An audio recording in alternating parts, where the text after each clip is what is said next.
ठीक है, चलो यहां से देखो ये चीज, तो इस चीज को मैं क्या बोल रहा हूँ, देखो m1v1 डैश इक्वल टू 8/5 बच्चा m1, इसको मैं बोल रहा हूँ v1 plus velocity of centre of mass.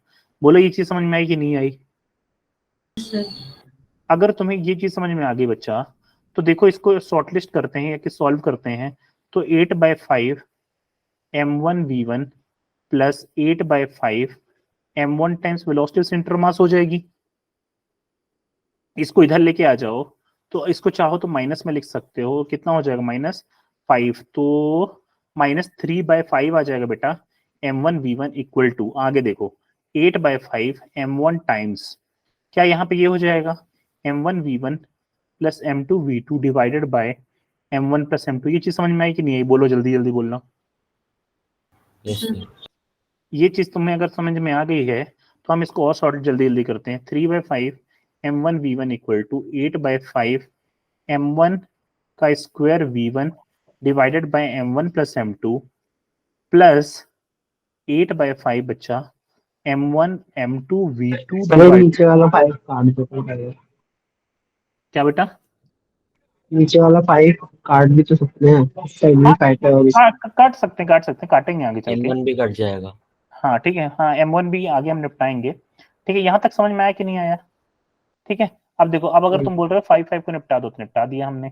m1 को चाहा तो हमने निपटा दिया, इसको यहाँ से m1 कट गया, तो देखो ये वैल्यू -3v1 इक्वल टू कितना, 8 times m1v1 divided by m1 plus m2 equal to 8 times तुम्हारा m2v2 divided by m1 plus m2। क्या यही हो जाएगा? बोलो भाई, ये चीज समझ में आई कि नहीं आई?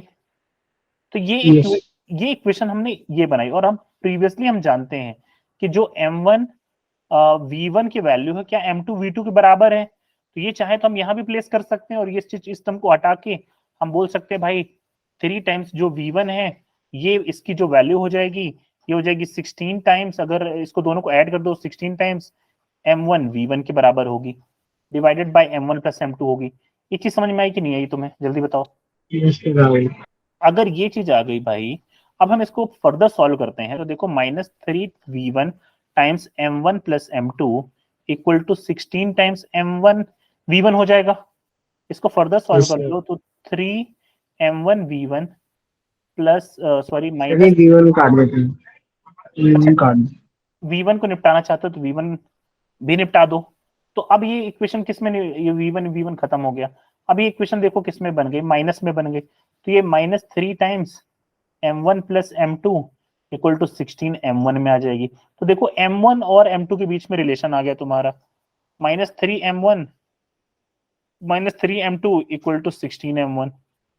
इसको इधर लेके आ जाओ, तो 16 प्लस 3 हो जाएगा 19, जो है m1 की वैल्यू -3m2 के बराबर आ गई। माइनस देखो, माइनस जैसी कोई चीज होती नहीं है, तो हम इसको बाद में प्लस भी ले सकते हैं, बट ये चीज यहाँ तक तुम्हें अगर समझ में आ गया, तो आगे हम अगर ये वैल्यू m1 और m2 के बीच में आ गई, तो what we can find out, ठीक है, कि ये रिलेशन इनके बीच में होल्ड होना चाहिए। तो हम क्या कर सकते हैं, v1 और v2 की वैल्यू भी निकाल सकते हैं कि v1 कितना होगा, v2 कितना होगा। एक बार v1 और v2 आ जाए, तो हम ओरिजिनल वाले इक्वेशन में रख के पता कर सकते हैं कि किस केस में इसका मोमेंटम बराबर होगा, and then we can find out the option.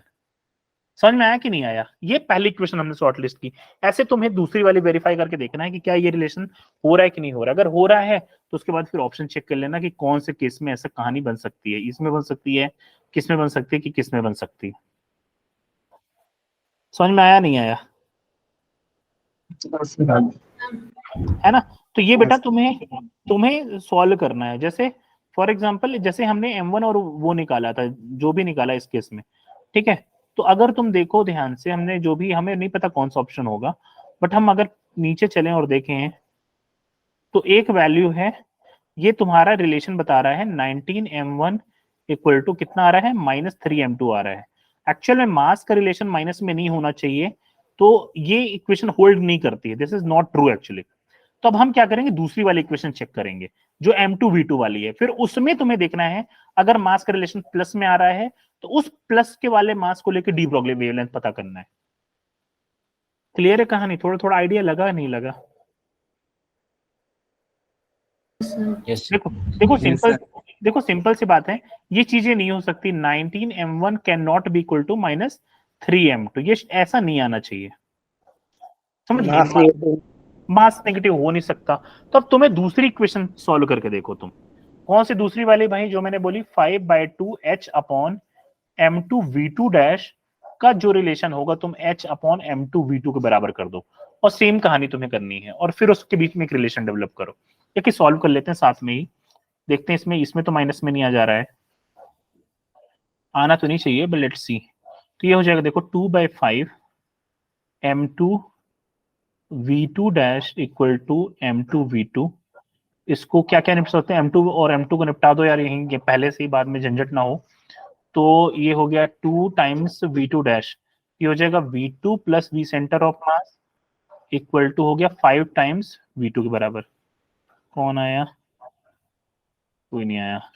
फिर इसको ओपन कर लो, 2v2 इधर गया तो ये हो जाएगा 2 times v centre of mass equal to 3 times velocity of 2 हो जाएगी।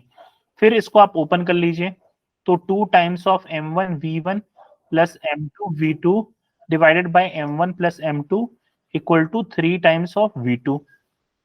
बाद में तुम्हें v2 निपटाना है, तो इस वैल्यू को बराबर कर लो, तो ये तुम्हारा हो जाएगा देखो 2 टाइम्स, अंदर भी 2 हो गया, m2 v2 divided by m1 plus m2 equal to 3 times of v2।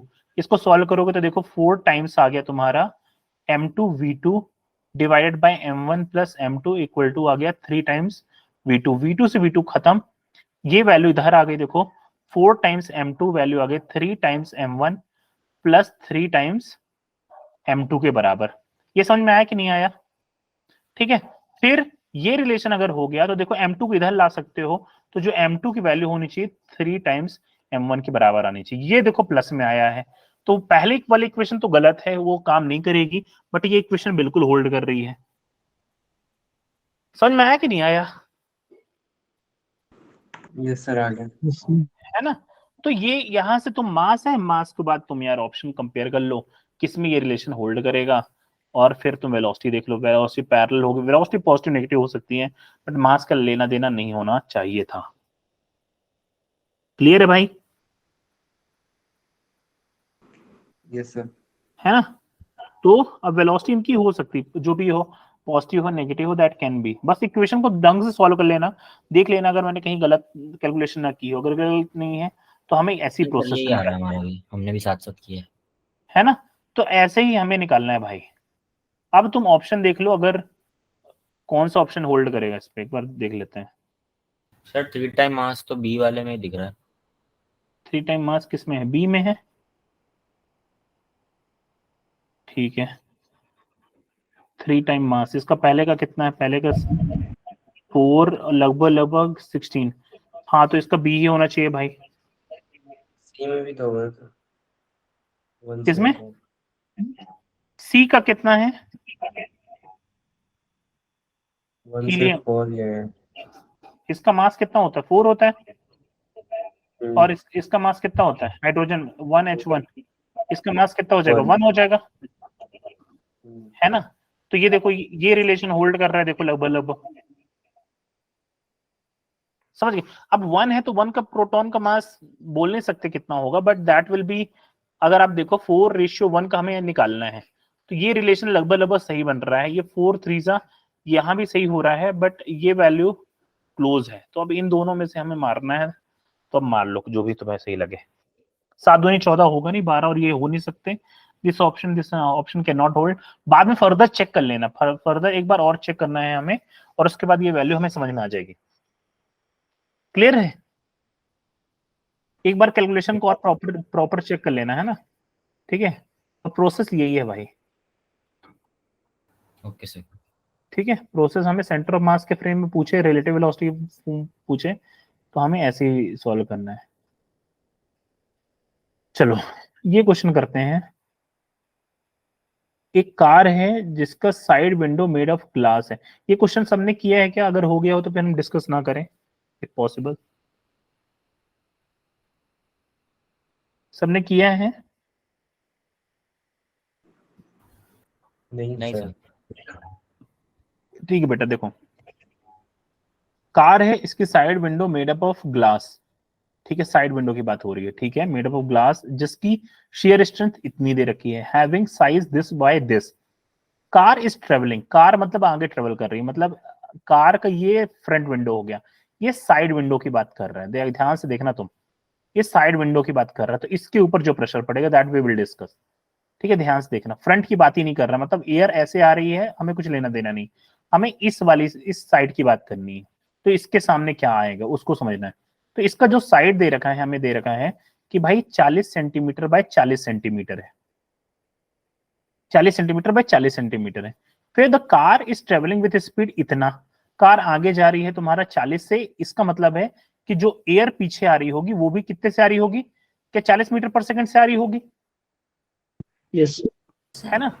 अब डेंसिटी ऑफ एयर दे रखी है, इतना दे रखा है, तो विंडोज आर क्लोज, और विंडो क्लोज हो रखा है। तो अब हमें पता करना है, पहला ऑप्शन बोल रहा है if the glass is very thin it may break and fall into the car.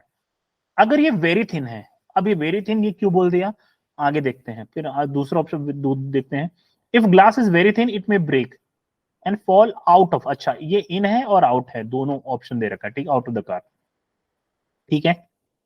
फिर आउट ऑफ द कार मतलब अगर वेरी थिन है तो अंदर का प्रेशर ज्यादा होगा बाहर के कंपैरिजन में, ये बोल रहा, ठीक है, देखते हैं।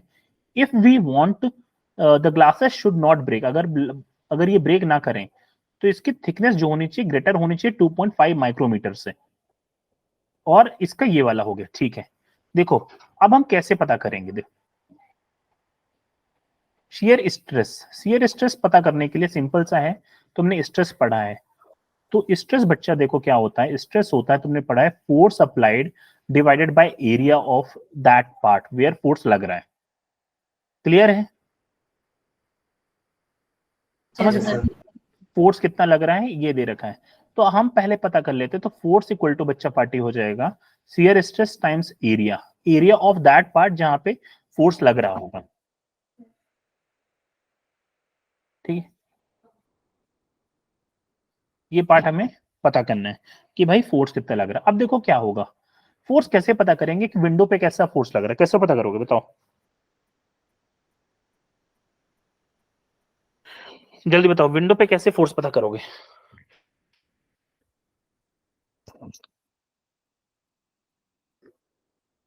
सर, एरिया पता है और स्ट्रेस पता है, फोर्स निकाल लेंगे। स्ट्रेस निकाल लोगे, कौन सी स्ट्रेस दे रखी है, शियर स्ट्रेस दे रखी है, शियर स्ट्रेस पता है आपको क्या होती है, शियर स्ट्रेस होती है बेटा ये वाली स्ट्रेस, अगर तुमने पढ़ा हो, अगर ये वो जब बॉक्स बुक है, पास रखते हैं वो थोड़ा सा डिस्प्लेस हो जाती है। हाँ हाँ हाँ, वही वाली, तो थीटा जब, वाला ना सर, एंगल एक से। साइड हाँ होता हाँ हाँ बिल्कुल बिल्कुल, ये वाली जो होती है, समझ गए, ये वाली, मतलब इसका मतलब है कि फोर्स हम इसके थिकनेस में लगा रहे होंगे, समझ गए? यस है ना, हम इसके जब थिकनेस पे लगा रहे होंगे फोर्स, तो उसकी वजह से जो डिस्प्लेस होती है, तो अगर मैं थिकनेस को ड्रॉ करूं तो ये मान लो कुछ तुम्हारी ऐसी हो जाएगी, ये थिकनेस हो गई, ये इसकी साइड हो गई, साइड अगर तुम ले लो 40, और ये हो गई इसकी थिकनेस टी, समझ में आया कि नहीं आया, हमें थिकनेस पता करनी, एक चीज समझ में आई तुमको कि नहीं आई, और बोलो भाई, ओके सर। है ना।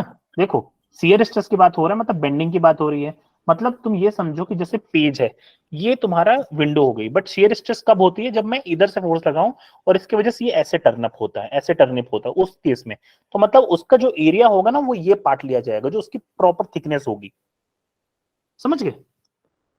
और अगर उसके थिकनेस को मैं ड्रॉ करना चाहूं तो ये कुछ ऐसे ड्रॉ कर सकता हूं, देखो ध्यान से, ये 40 बाय 40 तो ये हो गया, बट इसकी जो हाइट होगी that we are talking about, इस थिकनेस की हम बात कर रहे हैं, ये टी की, तो जो इसका एरिया होगा वो हो जाएगा बेटा 40 सेंटीमीटर टाइम्स टी, ये सेंटीमीटर में है, याद रख लेना, समझ में आया कि नहीं आया, यस है ना, ये हम उसकी बात कर रहे हैं। अब देख लेते हैं फोर्स कितना लग रहा होगा, अगर तुम्हें यहां तक समझ में आ गया तो ठीक है, इसका हम फोर्स देखते हैं। अब फोर्स कैसे पता करेंगे, बाहर और अंदर, अंदर मान लो जो भी प्रेशर है, देखो ध्यान से देखना, यहां पे हम यूज कर सकते हैं बेटा, ध्यान से देखिएगा, ये मान लो बाहर का है, बाहर एयर आ रही है, एयर आ रही है तो सिंपल सी बात है ये प्रेशर अप्लाई करेगी इसके ऊपर। अंदर मान लो तुम बैठे हो एटमॉस्फेरिक प्रेशर में, पी एटीएम में बैठे हो, क्लियर है।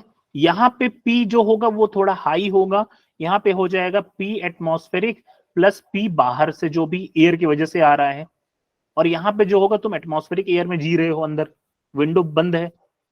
समझ में आ रहा है कि नहीं आ रहा है? Yes sir. है ना। तो अब हम लगा सकते हैं इन दोनों पॉइंट के बीच में क्या यूज कर लें, बर्नौली थ्योरम लगा लें क्या, अगर मुझे पता करना है प्रेशर डिफरेंस कितना है। क्यों? क्योंकि देखो अगर मुझे प्रेशर डिफरेंस पता चल जाए, अगर मुझे प्रेशर डिफरेंस पता चल जाए और उसमें मल्टीप्लाई कर दूं एरिया से, तो क्या मुझे ये पता चल जाए कि विंड कितना फोर्स लगा रही है।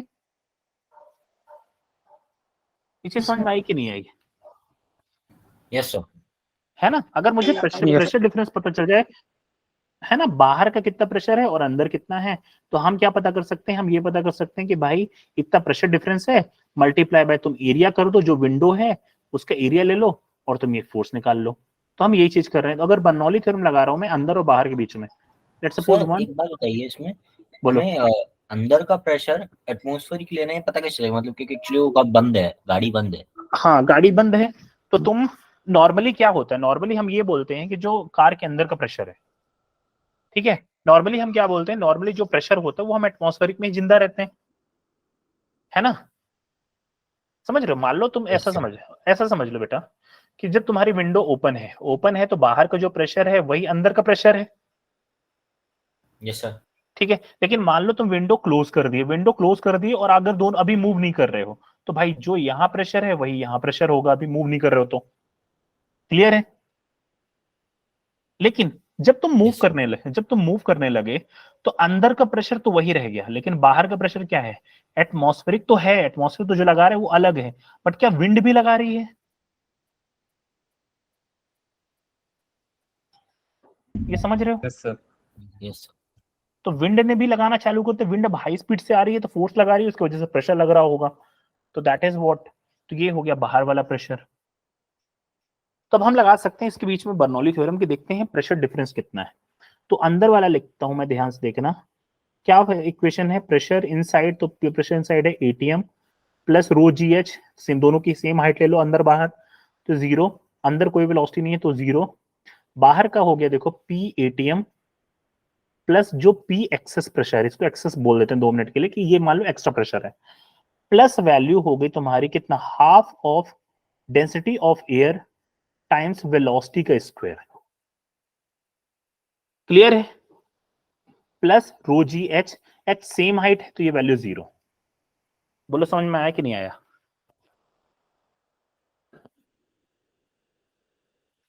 Yes sir. आया नहीं आया भाई? तो देखो P एक्सेस अगर तुम्हें पता चल जाए तो यहां से हम बोल सकते हैं जो P एक्सेस होगा that will be negative half of rho into v square.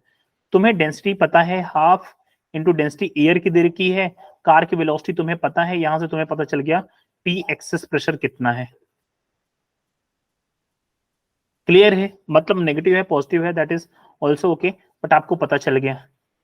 फिर आगे देखो, ये पता चल गया तो मल्टीप्लाई बाय तुम क्या कर दो, पी एक्सेस प्रेशर से मल्टीप्लाई कर दो area of that plate, area of the plate क्या हो जाएगी 40 इंटू 40 डिवाइडेड बाय 100 इंटू 100, क्योंकि सेंटीमीटर में तुमने मीटर में कन्वर्ट कर दिया, मल्टीप्लाई बाय ये प्रेशर से, तो ये तुम्हें आ गया जो विंड फोर्स लगा रही है। अब अगर देखो, अगर ये force, this force is equal to the previous force which we calculated, shear force वाला, तो ये क्या करेगा, ये इसको टॉलरेट कर जाएगा। अगर ये नहीं कर पाया तो भाई इसकी कहानी खत्म हो जाएगी वहीं पे। समझ में आया नहीं आया? Yes sir. क्लियर है सबको? और सर कांच टूट के अंदर ही गिरेगा ना, अगर टूटा तो? कांच टूट के अंदर गिरेगा बाहर गिरेगा? देखो एक चीज बताता हूं मैं तुम्हें, एक बात बताना, बर्नौली थ्योरम में अगर तुमने कैपलरी वाला पढ़ा है, ये बताओ, एक चीज बताना, सेक्शन 1 है यहाँ पे और सेक्शन नंबर 2 है, ये बताओ अगर लिक्विड बह रहा है, फ्लो हो रहा है, किस सेक्शन पे वेलोसिटी ज्यादा होगी? 2 पे। 2 पे।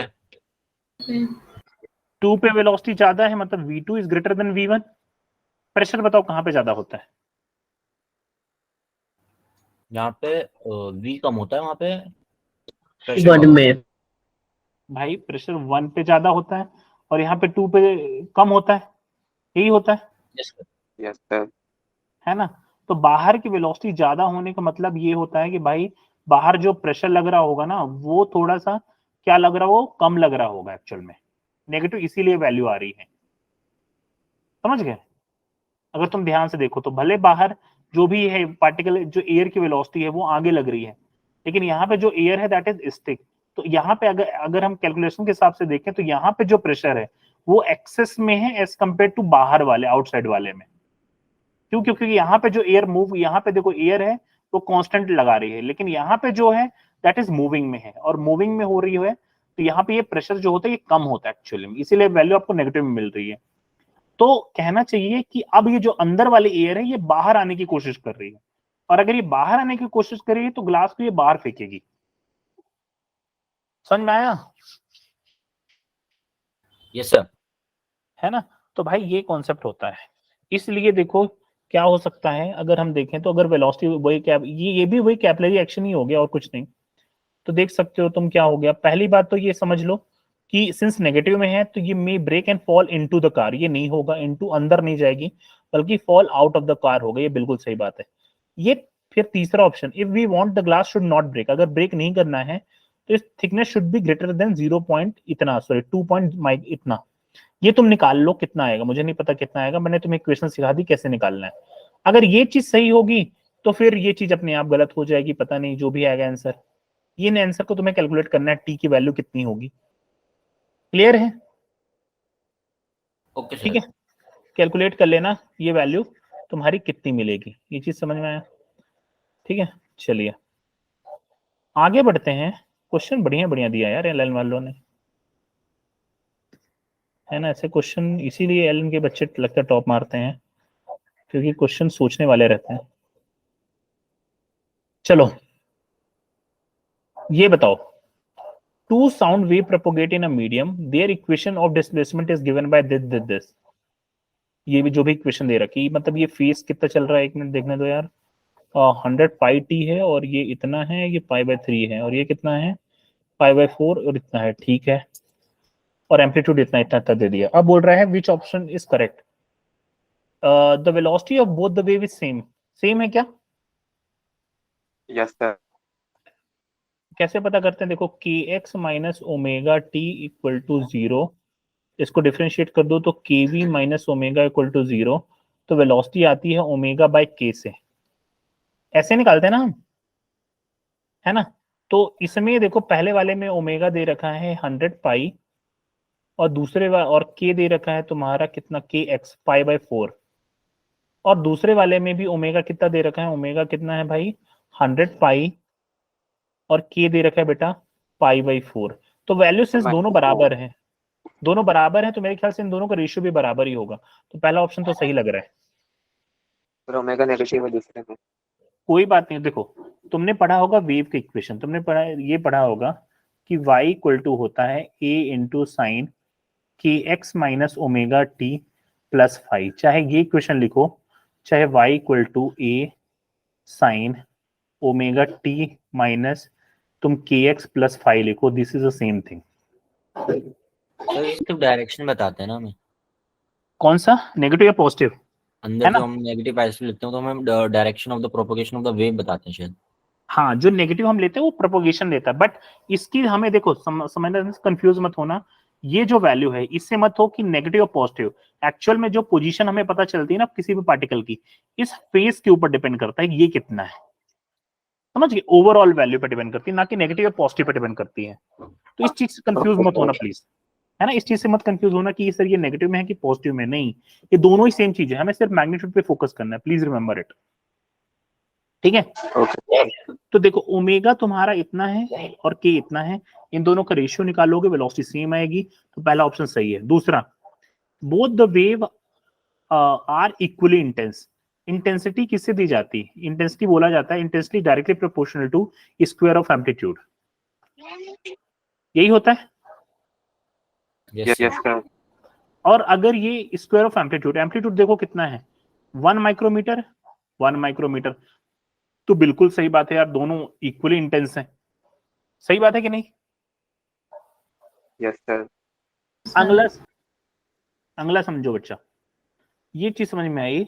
आगे का गेम क्या होता है, एक मिनट इसको रब करने दो, ये पार्ट आगे देखना, ध्यान से देखते चलना।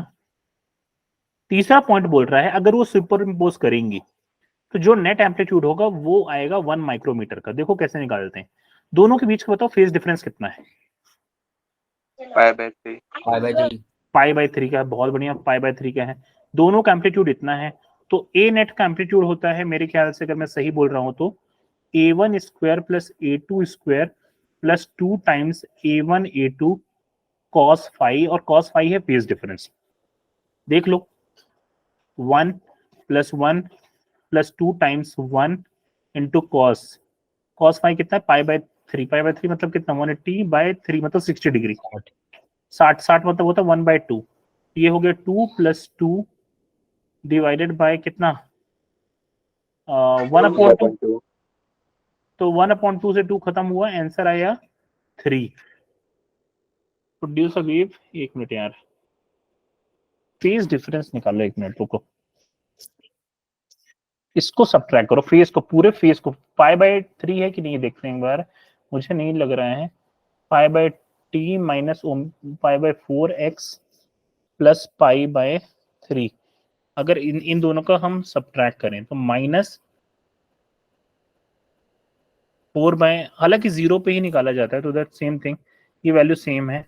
तो ये हो गया तुम्हारा 3 वाला, 3 ही आना चाहिए एक्चुअल में, ठीक है। और अगर 3 आ रही है भाई तो they super produce wave of 1 micrometre. नहीं यार, ये गलत होना चाहिए, 3 माइक्रोमीटर होना चाहिए। समझ गए? तीसरा मुझे सही नहीं लग रहा है। क्लियर है? और अगर इसको 0 x इक्वल टू 0 रखूं, t इक्वल टू 0 रखूं, हाँ तो अगर एक मिनट, साइन साइन है ना दोनों, हाँ तो बिल्कुल सही है भाई, जो अपन ने किया है बिल्कुल सही है, ठीक है।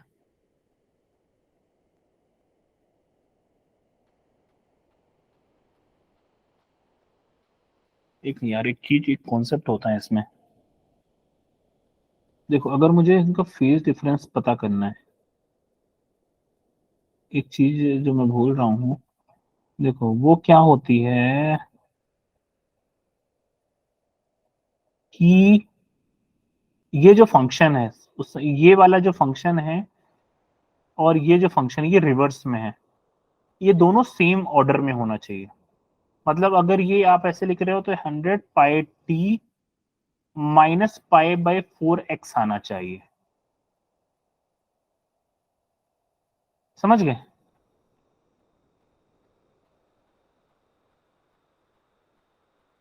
इसको हम कैसे लिख सकते हैं, 1 मिनट रुको, 2 मिनट रुकना, बताता हूं मैं।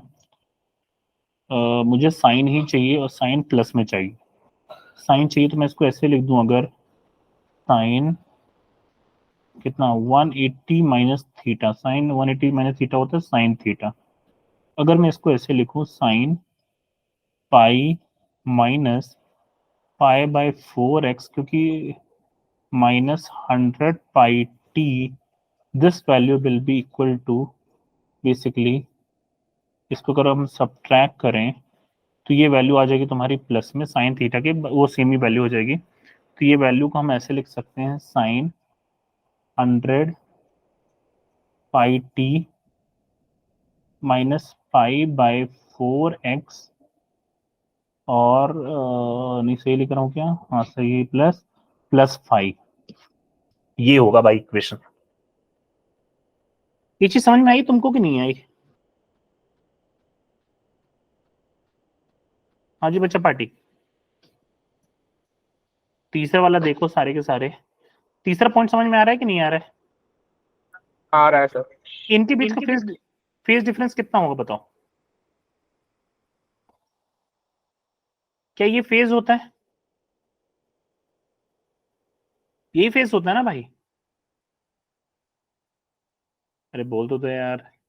Yes sir. अगर ये फेज होता है तो हमें फेज डिफरेंस चाहिए कितना आना चाहिए, और फेज डिफरेंस में बच्चा पार्टी याद रखना, फेज डिफरेंस में हमें एक वैल्यू मिलनी चाहिए, ना कि एक्स और टी मिले।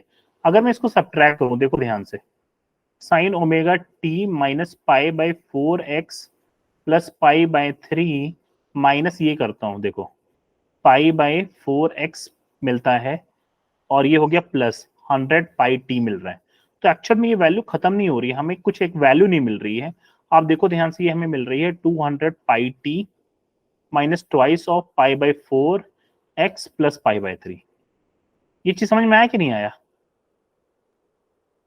आ गया सर। ठीक है, तो भाई हमें क्या करना है, हमें ये टर्म नहीं आनी चाहिए एक्चुअली जब भी हम फेज डिफरेंस निकालते हैं। तो हमें या कि हमें इसको कन्वर्ट करना पड़ेगा इस फॉर्म में, या कि हमें इसको कन्वर्ट करना पड़ेगा इस फॉर्म में। तो हम कोशिश कर रहे हैं इसको कन्वर्ट करने की। तो हमें एक चीज पता है, देखो तुम्हें एक चीज पता है कि साइन 180 माइनस थीटा जो होता है वो साइन थीटा होता है ना। तो इसका मतलब है कि ये जो वैल्यू है, जो ओरिजिनल वैल्यू है, इसको हम ऐसे भी लिख सकते हैं, sine pi minus this function, जो भी फंक्शन है पाई बाई 4 वाला, ये वाला जो मैंने किया है, देखो इधर वाला, इसको हमने ऐसे किया है। तो pi minus pi by 4 minus omega T. समझ में आया कि नहीं आया? बोलो भाई। आ रहा है सर। आ रहे ना, है ना? तो हमने क्या बोल रहे हो, ठीक है? तो pi minus pi by 4x minus ये किया, क्योंकि ये वैल्यू जो है इसके बराबर होगी। फिर हमने इसको इक्वेशन में कन्वर्ट किया इसके फॉर्म में, 100t minus pi by 4x प्लस पाई के फॉर्म में। अब ये इक्वेशन और इस इक्वेशन को सब्ट्रैक्ट करोगे तब तुम्हें एक्चुअल में फेज डिफरेंस पता चलेगा। समझ गए? तो अब तुम देखो, अब बताओ कितना फेज डिफरेंस बनेगा, देखो ध्यान से। फिर ये क्यों आ रहा है? तो 20 डिग्री का फेज है। कितने का बनेगा? 100 पाई टी माइनस पाई बाई 4 कितना है, T plus pi by 3 minus हमें करना है अब 100 पाई टी प्लस हो जाएगा पाई बाई 4x और ये आएगा माइनस पाई में, क्योंकि वो प्लस में था तो ये माइनस में हो जाएगा। ठीक है, ये वैल्यू खत्म, ये वैल्यू खत्म, ये वैल्यू खत्म, ये वैल्यू खत्म। तो अब हमें पता चलेगा भाई नेट एम्पलीट्यूड। तो पाई बाई 3 माइनस पाई कितना हो जाएगा? 120 है। पर ये कितना है तुम्हारा? 60। तो आंसर आया 120 डिग्री बच्चा। ठीक है, तो फाई की वैल्यू होनी चाहिए माइनस 120 डिग्री। माइनस 120 डिग्री की वैल्यू रखो और तुम उसको सब्ट्रैक्ट कर लो, या कि दूसरी माइनस पहली करना है करो, या कि पहली माइनस दूसरी करना है तो करो, जो भी करना है तुम कर सकते हो। तो देखो आंसर कितना आ जाएगा। आंसर आएगा बेटा तुम्हारा 1 का स्क्वायर प्लस 1 का square plus twice 1 into minus 1/2। फिर 2 से 2 निपटा दो तो ये वैल्यू से ये वैल्यू खत्म। आंसर आएगा 2 माइनस 1, आंसर आया 1। इसलिए इसका जो नेट एम्पलीट्यूड होगा that will be the same. ठीक है, तो इसका एम्पलीट्यूड आया 1 वाला। ये चीज समझ में आई कि नहीं आई? Yes sir. है ना? फिर आगे बोल रहा है both the waves are plane wave on propagating in positive x direction. क्या दोनों पॉजिटिव एक्स में जा रही हैं? No sir. क्यों भाई, दूसरी कहाँ जा रही? सर अपोजिट डायरेक्शन है ना। कहाँ डायरेक्शन पॉजिटिव में में जा रही है। भाई? हमने अभी तो कन्वर्ट कर दिया ना। देखो पहले वाले का इक्वेशन ये है, दूसरे वाले की ये वाली इक्वेशन मत देखो, ये वाली देखो, हमने इसको कन्वर्ट किए हैं। तो देखो दोनों की तो सेम ही डायरेक्शन है, और अगर ये माइनस हो तो इसका मतलब वो रिप्रेजेंट करता है कि ये प्लस की तरफ मूव कर रही है। Yes sir. समझ गए? तो भाई ये तो सही लग रहा है मुझे। चलो question number 10। When heat is added, ठीक है यार यहाँ पे जगह होनी चाहिए क्वेश्चन करने के लिए, कहाँ गया? When heat is added to a mixture of helium and nitrogen. Helium क्या है तुम्हारा? मोनो एटॉमिक है, और ये क्या है तुम्हारा? डाई एटॉमिक है। हम डिग्री ऑफ फ्रीडम भी आगे अगर जरूरत पड़ेगी तो देखेंगे। At constant volume the temperature of mixture increases by 15 Kelvin, and if same amount of heat is given to same mixture at constant pressure, the temperature of mixture increases by 10 kelvin. R की value इतनी दे रखी है तो हमें पता करना है। देखो तो हमारे पास क्या दे रखा है, देखो पहले तो कांस्टेंट वॉल्यूम, मतलब वॉल्यूम कांस्टेंट है, तो हमें पता है क्या होता है जब हीट को एडिट करते हैं, हीट को एडिट करते हैं तो ये हो गया n c v delta t. ठीक है, कितना दे रखे, कितना हीट ऐड कर रहे हैं यार हम, 600। ध्यान से देखना भाई, 600 equal to n c v into temperature कितना इंक्रीज किया, 15 से, 15 से डिवाइड कर दो कितना आएगा, 15 का 600 में डिवाइड करो, 15 फोर जा, तो एन सी वी की वैल्यू बेटा आ गई तुम्हारी 40। ये सबको समझ में आया कि नहीं आया, सर है ना। एन सी वी की वैल्यू तुम्हारी इतनी आई। लेकिन आगे क्या बोल रहा है, सुनो, आगे बोल रहा है भाई कि जब हम वॉल्यूम नहीं प्रेशर कांस्टेंट पे रखते हैं, तो जब हम प्रेशर कांस्टेंट पे रखते हैं तो आपने पढ़ा होगा कि हीट एडिशन इक्वल टू होता है increase in internal energy plus work done. यही पढ़ा है क्या भाई, बोलो, यही पढ़ा है आपने कि जब हम हीट का एडिशन करते हैं कांस्टेंट प्रेशर पे तो हमें इंटरनल एनर्जी इंक्रीज होती है प्लस वर्क डन होता है। अब यहाँ पे आपसे क्वेश्चन बोला है कि भाई सिर्फ 10 केल्विन इंक्रीज हो रहा है, तो देखो कितना हुआ, हम वर्क डन भी निकाल लेंगे यहाँ से। ठीक है, या कि आप ऐसे बोल सकते हो, इस चीज को ऐसे भी लिख सकते हो कि 600 equal to n c p delta t which is 10। इसको इसको अपन निपटा देते हैं, तो एन सी पी की वैल्यू आ गई तुम्हारी कितनी, 60 के बराबर। आगे अपन देखेंगे, फिर कर दो n c p divided by n c v equal to 60 upon कितना, 40। 40। एन से एन ये खत्म होना चाहिए क्योंकि कांस्टेंट प्रेशर हो चाहे जैसा भी हो, मेरे ख्याल से मोल तो सेम रहता है यार, तो ये वैल्यू आ जानी चाहिए 1.5 के बराबर। यस क्लियर है, फिर यहां तक समझ में आया, बोलो भाई। Yes sir. Yes sir. ठीक है, ये चीजें तुम्हें समझ में आ गई हैं। अब आगे देखो क्या करते हैं, ये जो मिक्सचर है, अब ध्यान से देखना, हमें पता क्या करना है, N1 और N2 पता करना है। तो ध्यान से देखो, अगर सुनना ध्यान से इस चीज को, कितनी इसकी डिग्री ऑफ फ्रीडम कितनी होती है, एक फॉर्मूला होता है, बताना मुझे अगर मैं गलत बता रहा हूँ, क्या होता है, एक मिनट सोचने दो मुझे। N c b delta t, n c b delta t पे जब हम इंटरनल एनर्जी ऐड करते हैं, तो अगर ये मोनो एटॉमिक है तो ये होता है degree by freedom 3/2 R delta n R delta t के बराबर होता है। डेल्टा टी से डेल्टा टी खत्म होता है और एन से एन खत्म होता है, तो सी वी इक्वल टू होता है मेरे ख्याल से 3/2 आर होता है, और सीपी की वैल्यू हम ऐड कर देते हैं तो 5/2 आर होती है। ये पढ़ा है आपने, सर ये पढ़ा है ना। और अगर ये चीज सबको पता है ना, है ना, यस ये सर। ये चीज तुमने पढ़ी होंगी। अब देखो, अब बहुत आसानी से क्वेश्चन हो जाएगा। देखो सीपी अपॉन सीवी क्या होता है, गामा होता है, गामा से यहां से कुछ नहीं निकलेगा यार, छोड़ो फिर।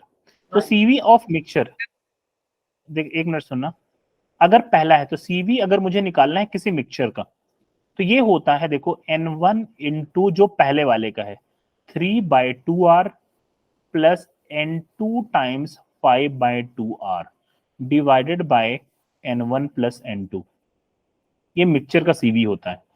फिर अगर मुझे सीपी निकालना है बच्चा, तो ये हो जाएगा N1 into CP1 which is कितना, सर सीपी हो, सीवी कैसे निकाला आपने? सीवी देखो मिक्सचर का निकालते हैं, मिक्सचर का हम कैसे निकालते हैं, देखो सीवी, सीवी हम निकालने की भी कोशिश कर रहे हैं क्योंकि हमारे पास ये रेशियो देखा है।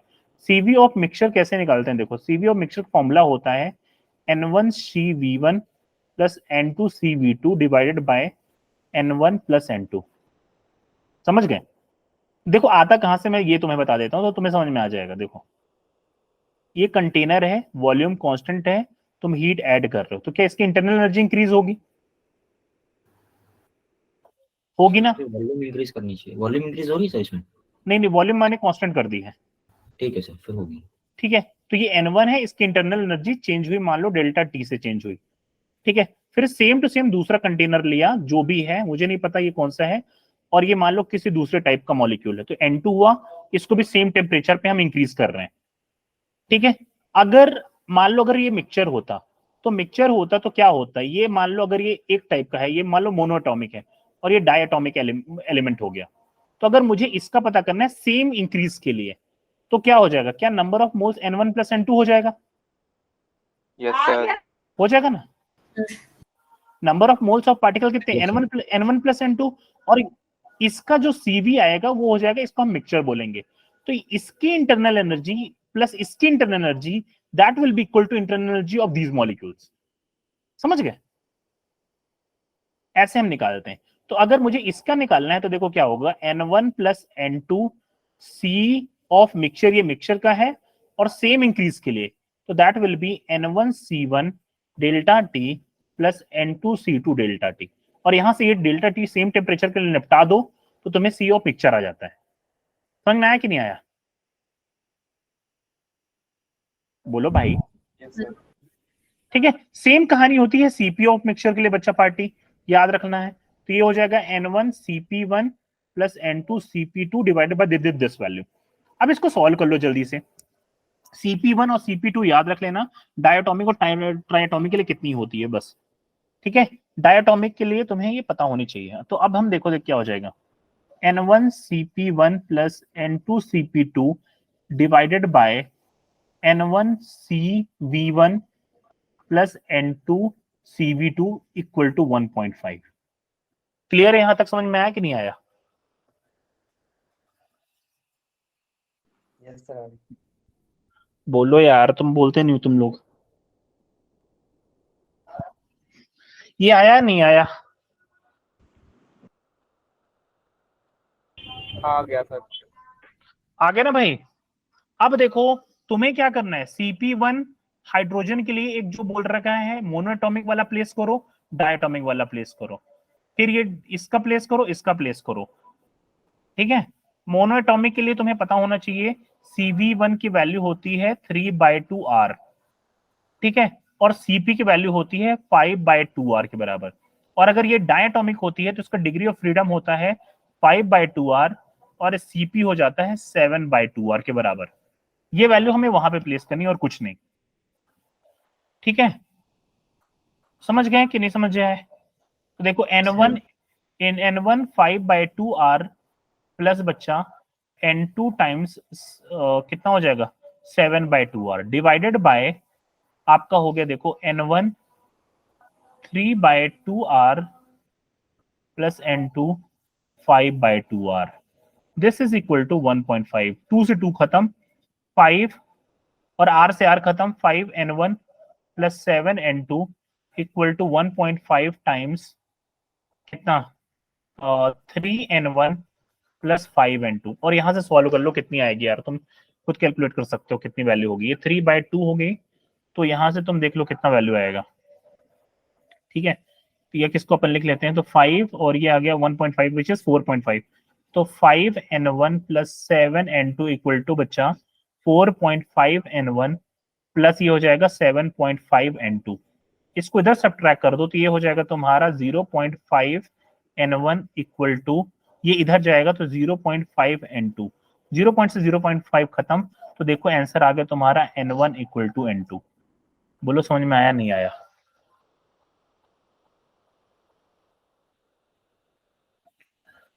बोलो भाई। सर एक बार स्क्रीन थोड़ी सी नीचे करना।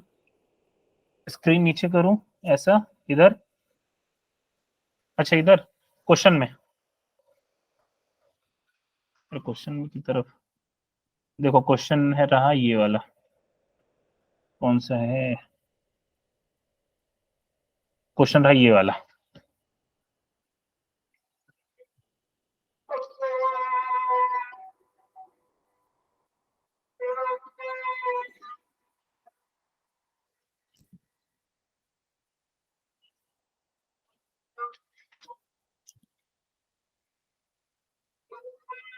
क्लियर है? Yes sir. तो N1 इक्वल टू N2 समझ में आया कैसे आया,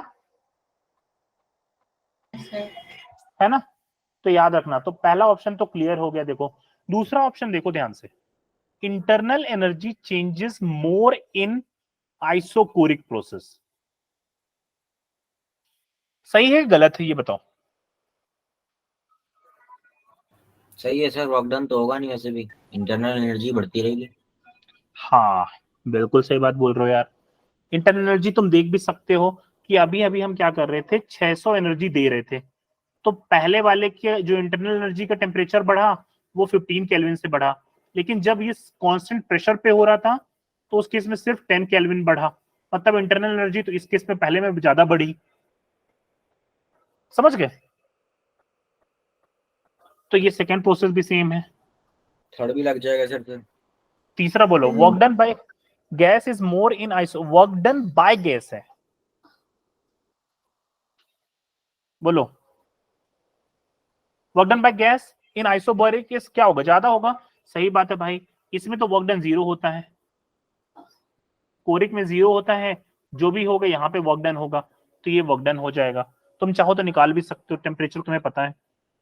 फिर the total number of mole in a mixture is 2.4 moles, total number of mole बोला है, N1 और N2 बराबर है और हमें मोल पता करना है, निकाल सकते हो क्या?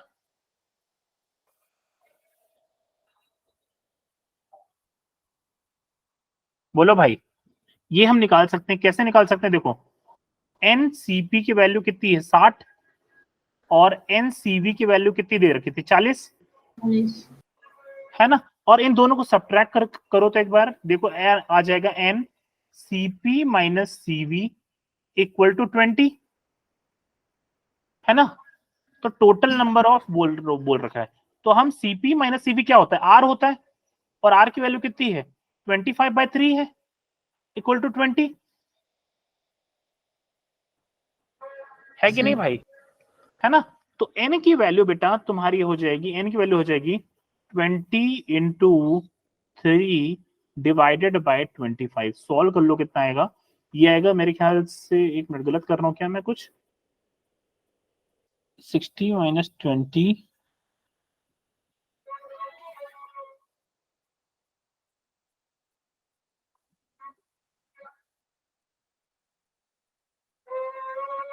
क्या गलत कर रहा हूँ मैं, कुछ गलत कर रहा हूँ क्या यार, 4 5, नहीं सही तो कर रहा हूँ यार, ठीक है, ये आ गया देखो तुम्हारा 12, ये आ गया 5, आंसर आया 2.4 आ रहा है।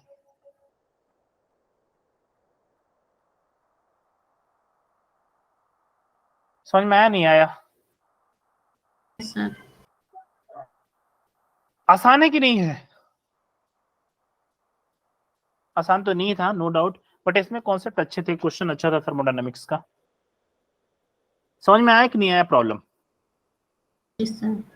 ठीक है, बाकी आप प्रॉब्लम बनाने की कोशिश करो यार, 11th बनाओ 12th बनाओ, ये मीटर ब्रिज वाला एक्सपेरिमेंट तो तुमसे बनना ही चाहिए यार, ये तो बनता ही होगा, ये सबने किया ना? ठीक सर है, वो जो मीटर इसके ब्रिज ऊपर वाई वाला है ना, वो वाला क्वेश्चन नहीं बन रहा था। एक सेकंड में चल रहा हूँ, 2 मिनट करो, ये क्या है वाला कुछ, ये ये वाला नहीं होता। देखते हैं बेटा।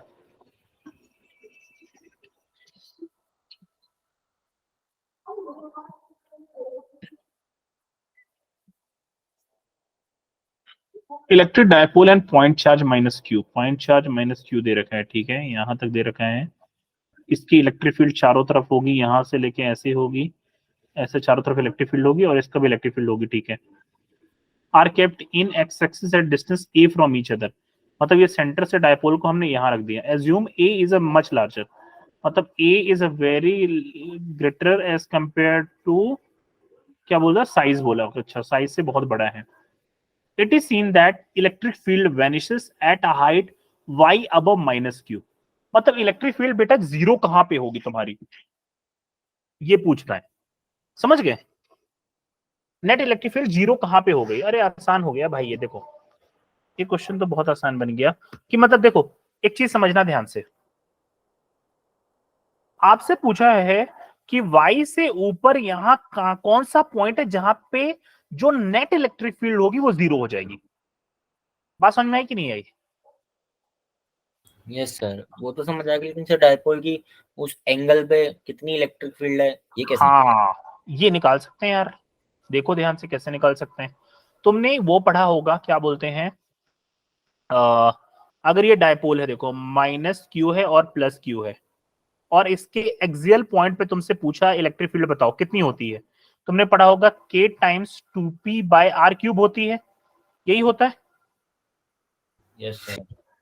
एक्सिस पॉइंट पे कितनी होती है, इतनी होती है ना भाई, और इक्वेटोरियल पॉइंट पे कितनी होती है, k times p upon r cube होती है।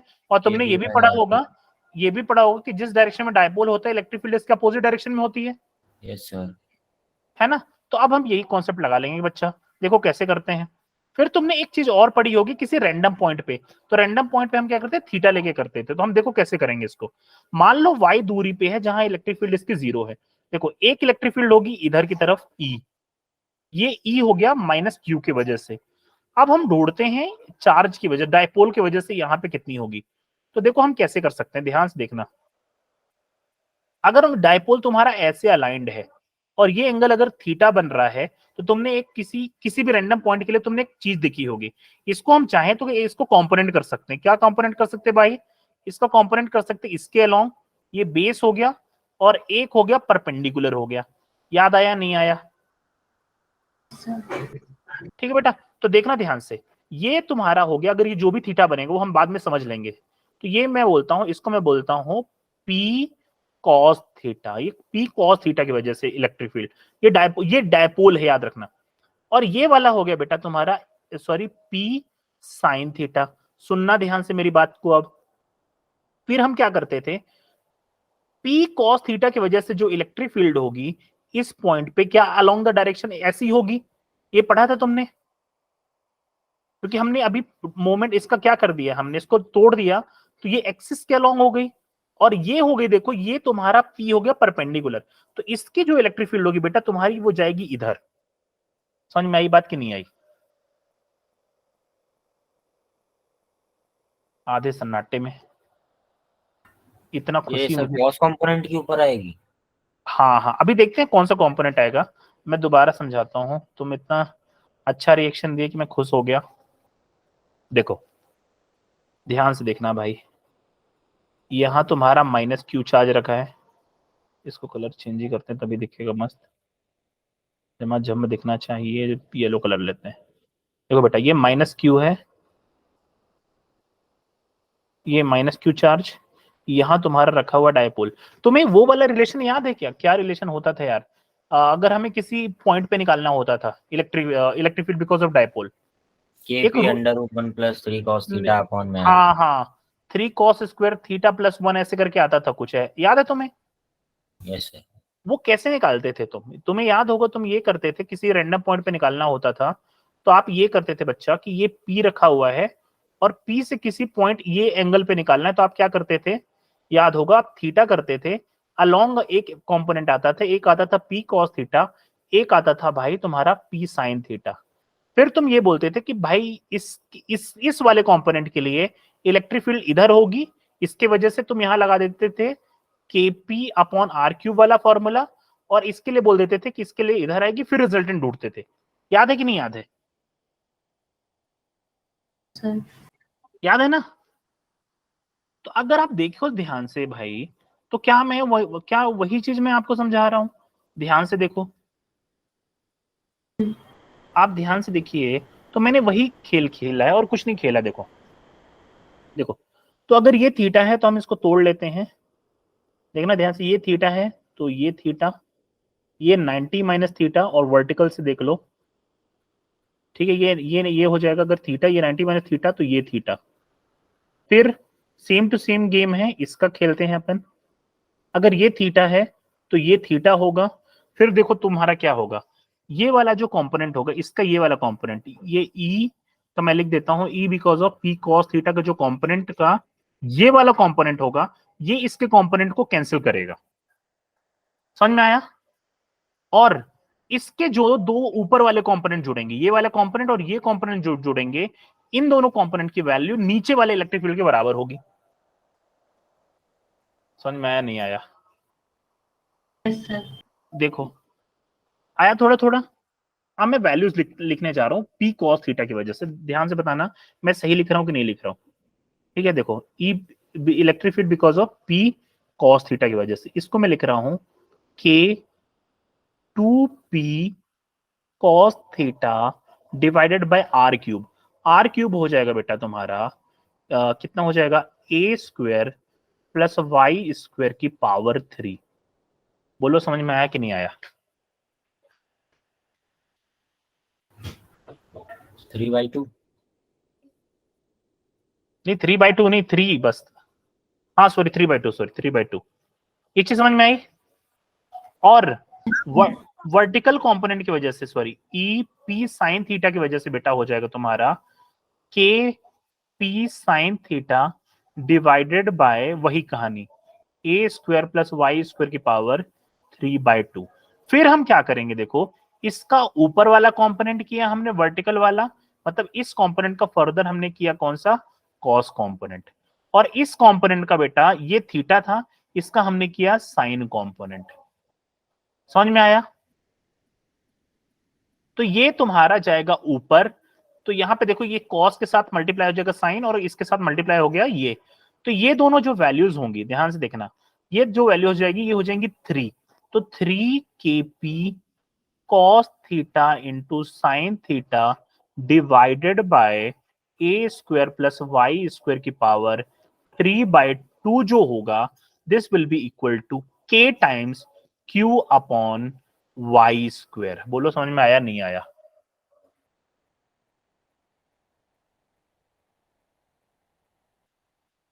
ये समझ में आया क्या किया मैंने?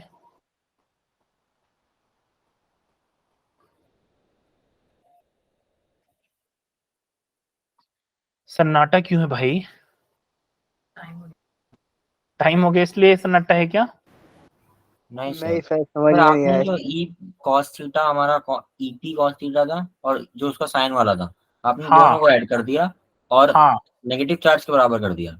हाँ, electric field because of negative. देखो इलेक्ट्रिक फील्ड तो इसकी वजह से नीचे दोनों का आएगी, प्लस करने से रिजल्टेंट आ जाएगा।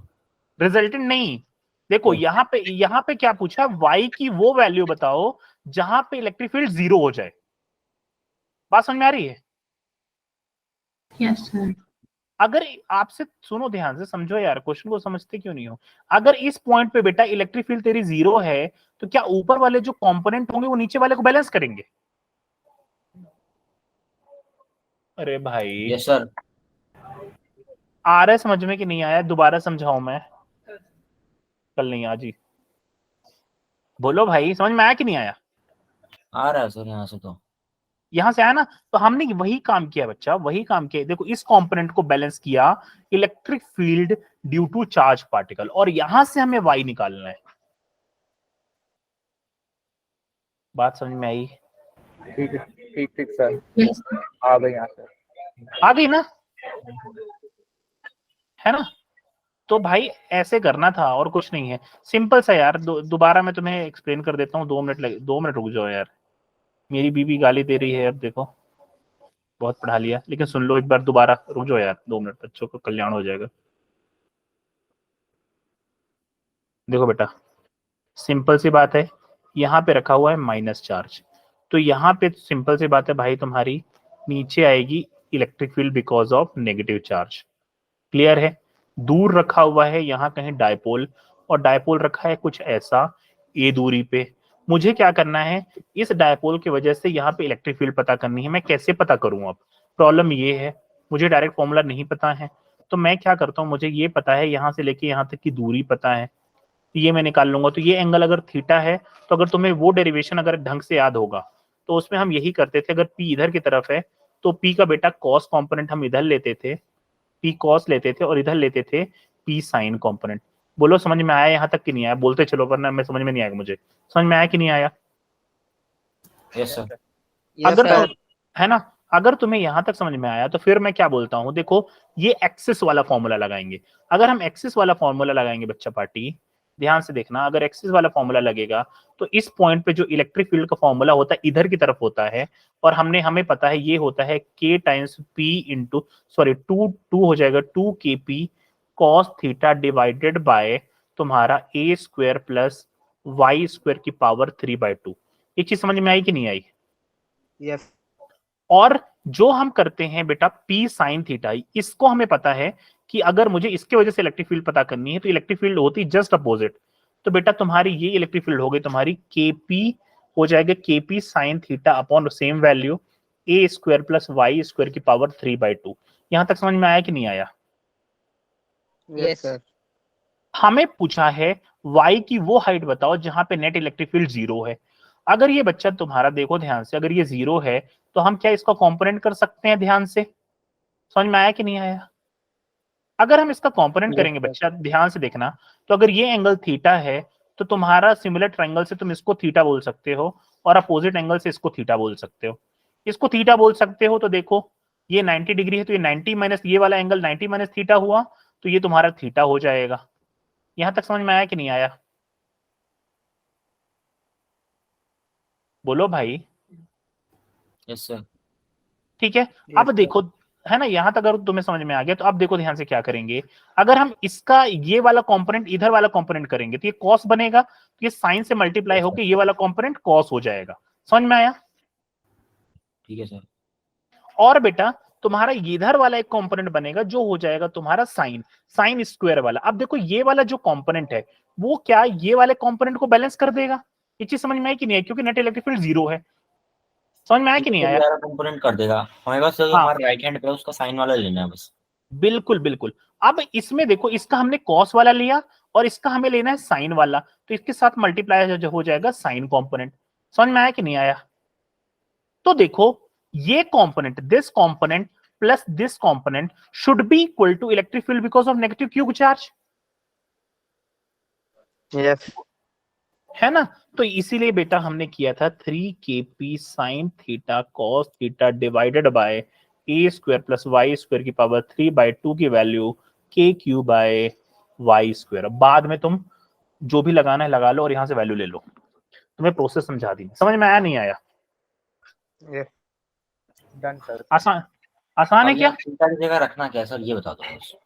क्या थीटा? यार तुम थीटा पूछोगे यार, अब तुम ऐसा क्वेश्चन पूछोगे बताओ साइन थीटा क्या होगा बेटा? देख अब ये y बाई ये रखूं क्या? सुनो a सुनो, स्क्वायर y स्क्वायर। हाँ यही तो रखना भाई, y अपॉन ए स्क्वायर प्लस वाई स्क्वायर, यही तो रखना है। इसका रूट 1/2 कॉस रख लो। बाद में फिर तुम्हें क्या है, एक चीज और दे रखी है तुम्हें, ठीक है, कि ये वैल्यू बहुत बड़ी है, y जो a है बहुत बड़ी दे रखी है, तो हमें अल्टीमेटली बाद में इसको हमें बाहर भी निकालना पड़ेगा, बायनोमियल एक्सपेंशन लगाना पड़ेगा। याद आया कुछ? अरे भाई ये सर हम y स्क्वायर को ना उस ब्रैकेट में इग्नोर मार देंगे और a स्क्वायर की पावर 3/2 तो a क्यूब आ जाएगा। हाँ ठीक है, तो आगे तुम सॉल्व कर लेना। देखो मैंने तुम्हें यहां तक बता दिया, ठीक है? चलो फिर समझ में आया नहीं आया सबको? थोड़ा थोड़ा यस सर अब समझ में आया। आया ना थोड़ा? तो बेटा Yes. क्वेश्चन बनाया करो, क्वेश्चन बनाया करो। क्या है ना, क्वेश्चन जो नए नए क्वेश्चन होते हैं ना वो बनाने से ही आते हैं, कई है ना, कई बार तो सर मेरा नेटवर्क लेफ्ट होता है इसलिए पूछना था सर। वो विंड वाले क्वेश्चन में विंडो कहाँ टूट के गिर रहा था? भाई बाहर आ रहा था। बाहर। ओके ठीक है भाई, कल मिलते हैं ना। Bye sir. बाकी क्वेश्चन बनाना आप लोग प्लीज।